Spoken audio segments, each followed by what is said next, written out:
Halo semua, perkenalkan nama saya Naomi Agustin Logo, NIM 1911523, kelas A semester 5, mahasiswi Universitas Nusa Cendana, program studi Penjaskesrek. Di sini saya akan membahas materi tentang outbound. Yang pertama, hakikat pendidikan luar kelas dan outbound. Pendidikan luar kelas merupakan aktivitas luar sekolah yang berisi kegiatan di luar kelas atau sekolah dan di alam bebas lainnya, seperti bermain di lingkungan sekolah, taman, perkampungan atau nelayan, berkemah, dan kegiatan yang bersifat petualangan, serta pengembangan aspek pengetahuan yang relevan atau pendidikan luar kelas merupakan salah satu ruang lingkup atau pelajaran pendidikan jasmani, olahraga, dan kesehatan di sekolah dasar.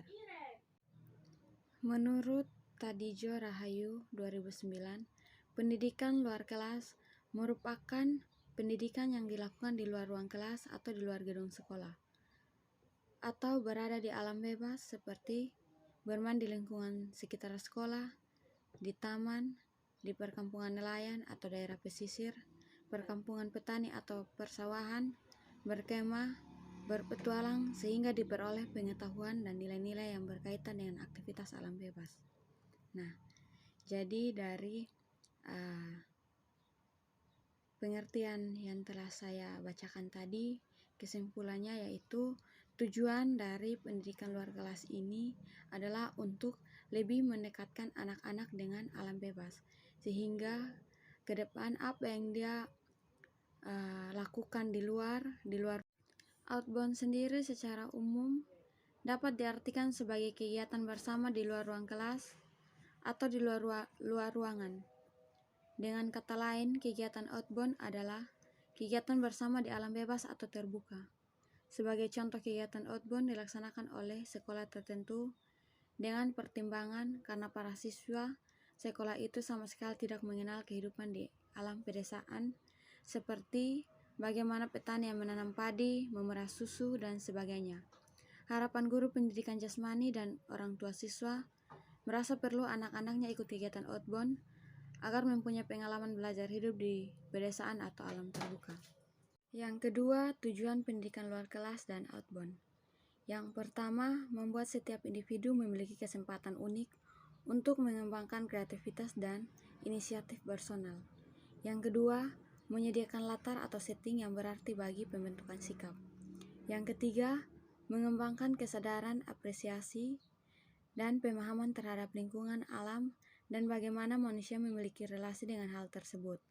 Yang keempat, membantu mewujudkan potensi setiap individu agar jiwa, raga, dan spiritnya dapat berkembang optimal.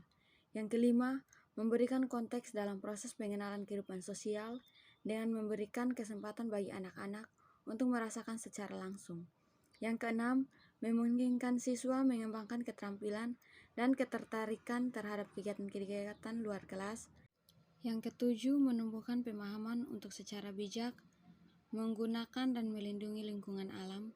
Yang kedelapan, mengenalkan berbagai kegiatan di luar kelas yang dapat membuat pembelajaran lebih kreatif. Yang kesembilan, memberikan kesempatan yang unik untuk perubahan perilaku melalui penataan latar pada kegiatan luar kelas. Yang kesepuluh, memberikan kontribusi untuk membantu mengembangkan hubungan guru-murid yang lebih baik melalui berbagai pengalaman di alam bebas. Yang ke-11, memberikan kesempatan untuk belajar dari pengalaman langsung melalui implementasi bebas kurikulum sekolah di berbagai area. Dan yang ke-12, memanfaatkan sumber-sumber yang berasal dari lingkungan dan komunitas sekitar untuk pendidikan. Outbound sendiri memiliki beberapa manfaat bagi para siswa atau peserta yang mengikutinya. Yang pertama, berpikir kreatif atau creative thinking. Nah, jadi kegiatan outbound ini sangat berpengaruh bagi anak-anak dalam mengembangkan pola pikir yang lebih kreatif. Yang kedua, mempunyai hubungan interpersonal yang baik. Nah, yang kedua ini memiliki hubungan dengan kerabat atau teman yang lain dengan baik. Yang ketiga, berkomunikasi secara efektif. Yang keempat, motivasi diri dan orang lain. Dan yang kelima, mempunyai kemampuan dalam pengelolaan diri. Nah, jadi Outbound ini sangat bermanfaat bagi anak dalam perkembangan yang akan dia lalui.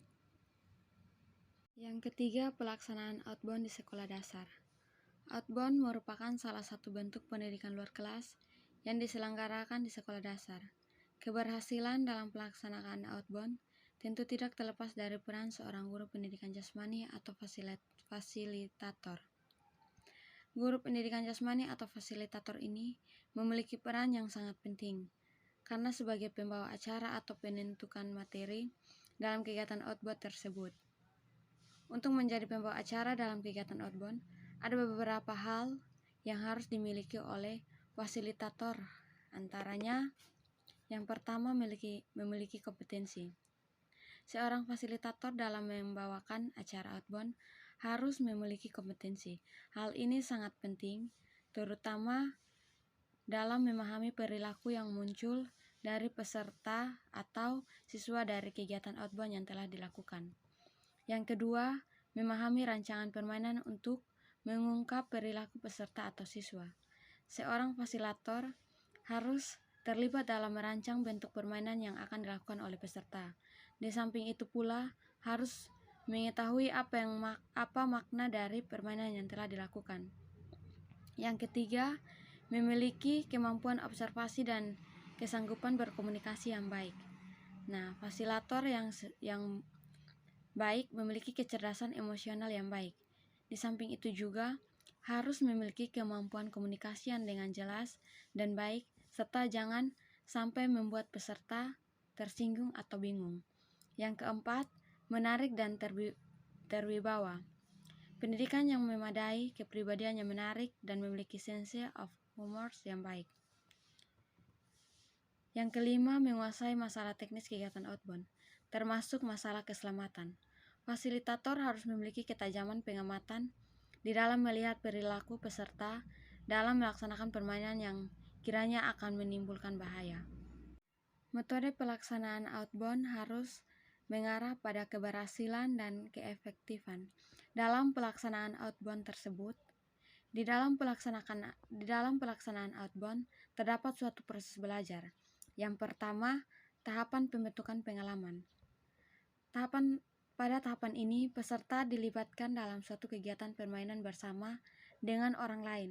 Kegiatan atau permainan ini adalah salah satu bentuk pemberian pengalaman secara langsung pada peserta atau siswi. Yang kedua, tahapan perenungan pengalaman. Pada tahapan ini bertujuan untuk memproses pengalaman yang diperoleh dari kegiatan yang telah dilakukan. Setiap peserta dalam tahapan ini melakukan refleksi tentang pengalaman pribadi yang dirasakan pada saat kegiatan berlangsung. Yang ketiga, tahapan pembentukan konsep. Pada tahapan ini, para peserta mencari makna dari pengalaman intelektual, emosional, dan fisikal yang diperoleh dari kegiatan tersebut. Tahapan ini dilakukan sebagai refleksi dengan menanyakan pada peserta apa hubungannya antara kegiatan yang dilakukan dengan kehidupan sehari-hari. Yang keempat, tahapan pengujian konsep. Pada tahapan ini, para peserta diajak untuk merenungkan dan mendiskusikan sejauh mana konsep yang telah terbentuk di tahapan pembentukan konsep dapat diterapkan dalam kehidupan sehari-hari, baik di dalam masyarakat, keluarga, maupun di sekolah. Yang berikut bentuk-bentuk permainan untuk outbound di sekolah dasar. Permainan untuk outbound pada dasarnya meliputi beberapa jenis permainan, yang masing-masing permainan memiliki fungsi dan makna bagi para peserta. Bentuk-bentuk permainan outbound yang dapat dimainkan di sekolah dasar diantaranya, yang pertama, permainan untuk pengenalan dan pembangunan keakraban, contohnya sip-sap, nama dan gaya, lingkaran nama, dan sebagainya. Yang kedua, permainan untuk membangun kepercayaan, contohnya pohon tumbang, berjalan mundur, mobil dan pengemudi, dan sebagainya. Yang ketiga, permainan untuk membangun kerjasama, contohnya bola dan bambu, jaringan laba-laba, dan bola bergulir. Yang keempat, permainan untuk membangun komunikasi, contohnya pesan berantai, menyambung cerita, dan melanjutkan gambar. Yang kelima, permainan untuk membangun konsentrasi dan kepekaan, contohnya angin bertiup, benda jatuh, dan gajah dan semut. Yang keenam, permainan untuk membangun kreativitas dan imajinasi. Contohnya bermain cermin, hipnotis, dan kursi ajaib. Baik, sekian dari penjelasan saya. Terima kasih.